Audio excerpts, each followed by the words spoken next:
Assalamualaikum warahmatullahi wabarakatuh. Selamat pagi anak-anak. Hari ini bagaimana kabarnya?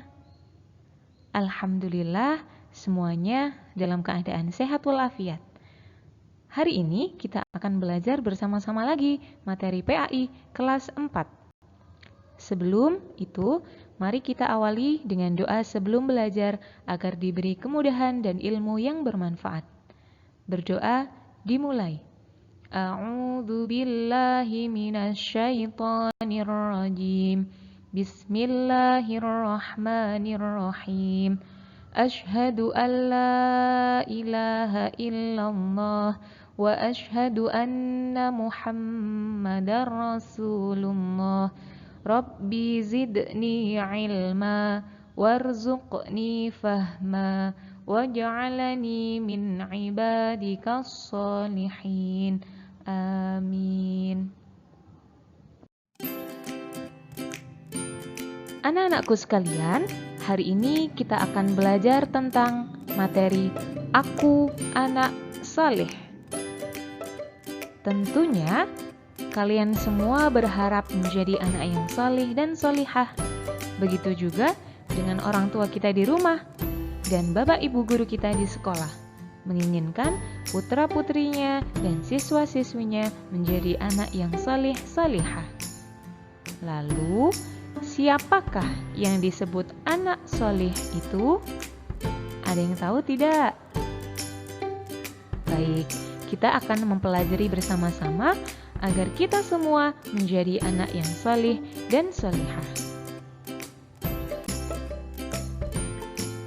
Anak soleh itu adalah anak yang baik ucapannya maupun baik perilakunya. Bagaimana sih yang termasuk ciri-ciri anak yang soleh itu? Pertama, dia berperilaku jujur. Yang kedua, amanah. Yang ketiga, dia hormat dan patuh kepada orang tua dan guru. Dan dia anak yang santun dan menghargai sesama. Coba, sudahkah perilaku tersebut ada pada diri anak-anak? Mari kita belajar menjadi anak yang saleh dan solihah bersama-sama.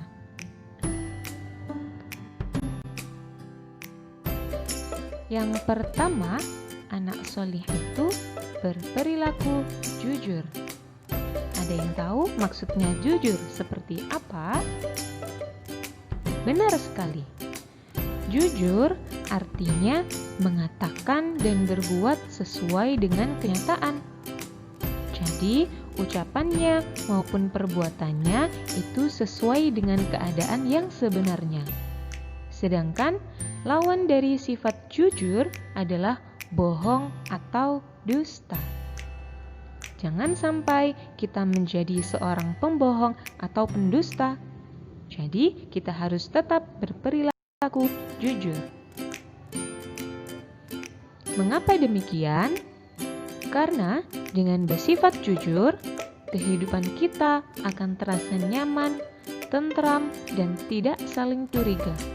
Dimanapun kita berada, baik di lingkungan rumah, di lingkungan sekolah, atau di masyarakat, kita akan hidup saling menyayangi, saling harmonis, dan tidak ada rasa saling curiga, karena kita menjadi orang yang jujur, sehingga bisa dipercaya oleh orang lain.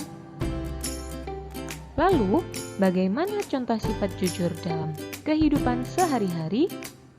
Yaitu mengakui kesalahan dan meminta maaf, mengerjakan ujian dengan jujur, tidak berbohong kepada siapapun.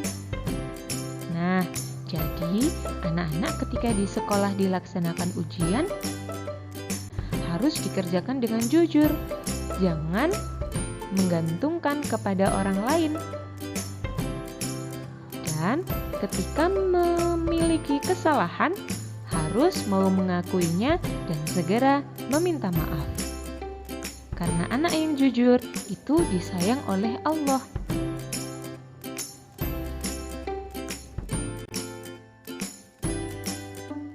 Rasulullah Shallallahu Alaihi Wasallam bersabda, "Aku melihat dua orang malaikat. Keduanya berkata, orang yang engkau lihat disobek mulutnya hingga telinga adalah seorang pendusta. Ia berdusta dengan kedustaan. Di bawahnya kedustaan itu berkeliling atas nama dirinya hingga mencapai ufuk. Maka dibuatlah ia sebagai pendusta sampai hari kiamat." Hadis riwayat Bukhari. Anak-anak, dari hadis tersebut kita tahu bahwa orang yang pekerjaannya atau sering berdusta atau berbohong, maka nanti di akhirat ia mendapat siksa berupa yaitu mulutnya akan disobek hingga ke telinga. Na'udzubillah min dzalik. Semoga kita semua diselamatkan dari perbuatan tidak baik itu. Maka kita harus menjadi anak yang jujur agar kita dipermudah jalannya menuju surga.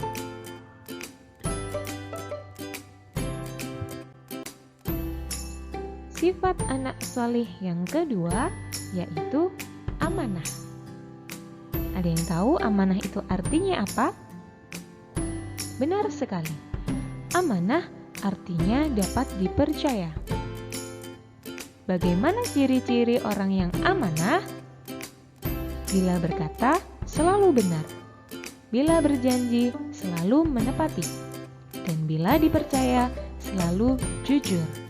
Maka, kita harus menjadi orang amanah dengan menunjukkan ciri-ciri tersebut. Jangan sampai berbohong, jangan sampai mengingkari janji, dan harus dapat dipercaya. Karena Rasulullah Shallallahu Alaihi Wasallam adalah pemimpin yang amanah. Beliau mendapat gelar Al-Amin yang artinya dapat dipercaya. Maka kita sebagai umat Nabi Muhammad Shallallahu Alaihi Wasallam harus meneladani sifat beliau, yaitu menjadi orang yang amanah. Bagaimana contoh sifat amanah dalam kehidupan sehari-hari? Yaitu menjalankan perintah Allah dan menjauhi larangan-larangannya.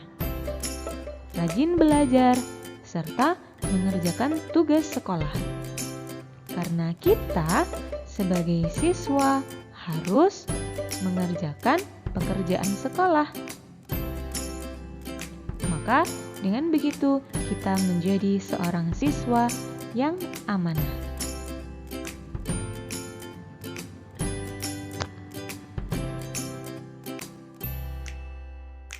Kemudian, ciri anak soleh yang ketiga yaitu hormat dan patuh kepada orang tua dan guru. Anak-anakku, ayah dan ibu kita sangatlah berjasa dalam mengasuh dan menyayangi kita. Beliau mendidik dan memenuhi segala kebutuhan kita. Sejak kita berada dalam kandungan, kita sudah disayangi sama beliau, kita dirawat, dibesarkan, diberi semua kebutuhan kita.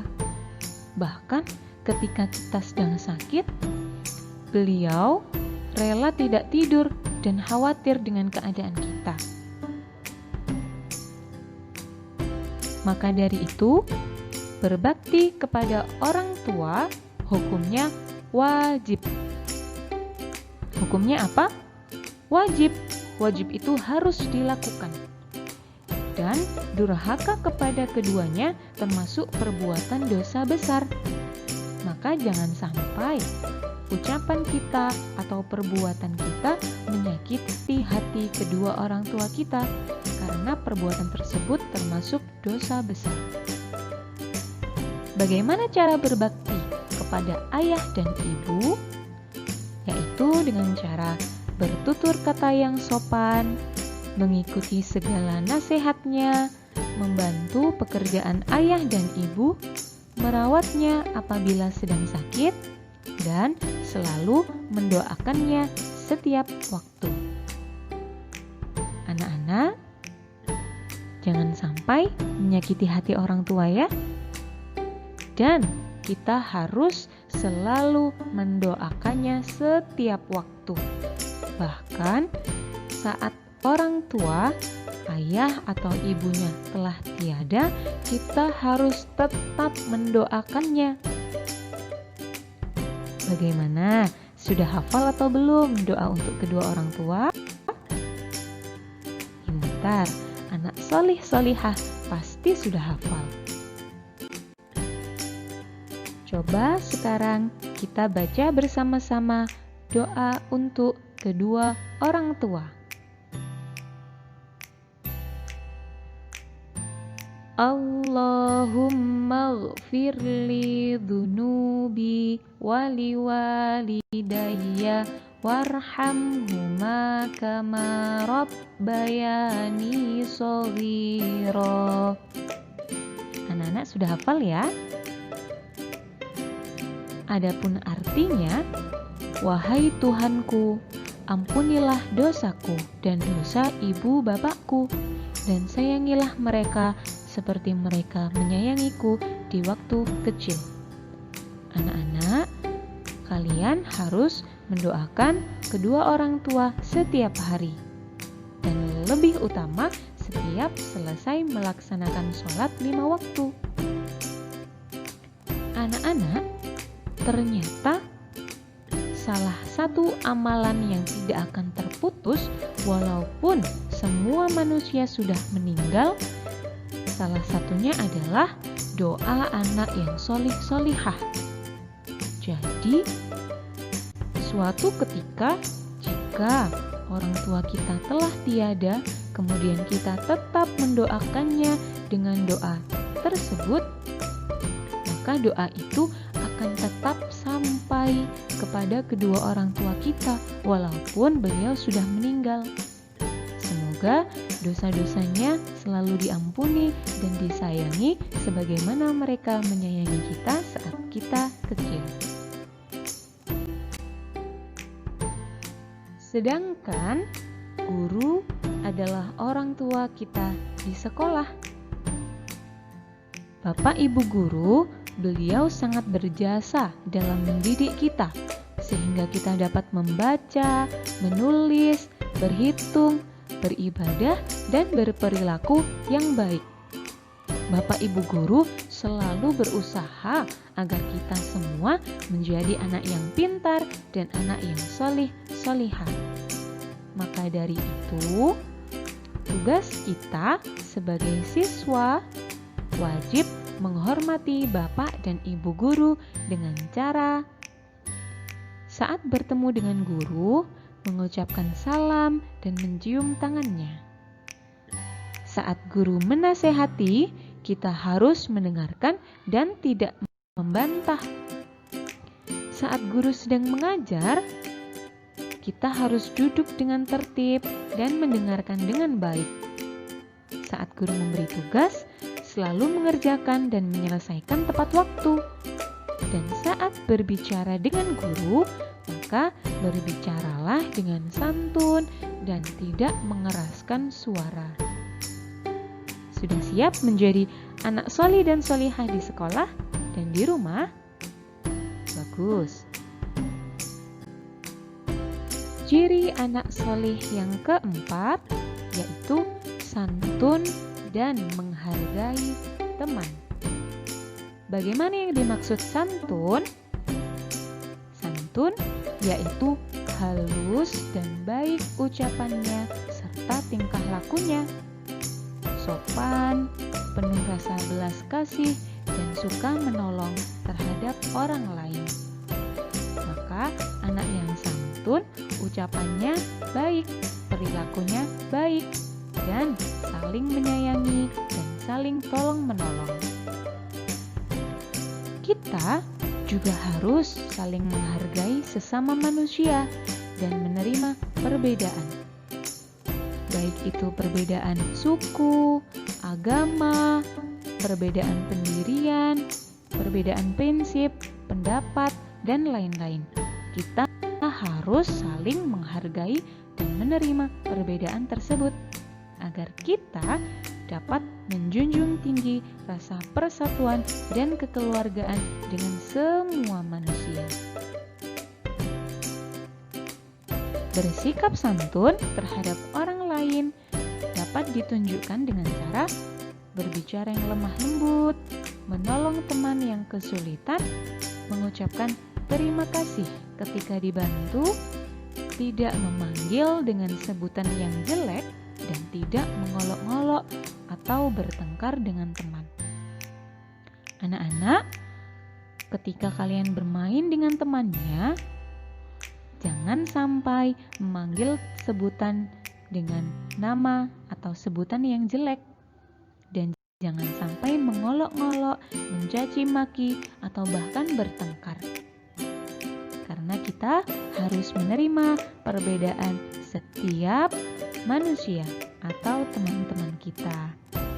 Sehingga kita memiliki teman-teman, sahabat, keluarga yang rukun dan saling menyayangi.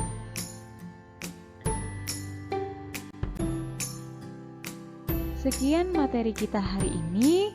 Semoga mendapat ilmu yang bermanfaat dari materi tersebut dan dapat mengamalkan ilmu tersebut dalam kehidupan sehari-hari, sehingga kita sama-sama belajar menjadi anak yang solih dan solihah. Mari kita akhiri pembelajaran dengan doa kafaratul majlis. Bismillahirrahmanirrahim. Subhanakallahumma wa bihamdika asyhadu an la ilaha illa anta astaghfiruka wa atubu ilaik. Sekian pembelajaran hari ini, sampai jumpa pada materi selanjutnya. Tetap jaga kesehatan dan semangat belajar. Wassalamualaikum warahmatullahi wabarakatuh.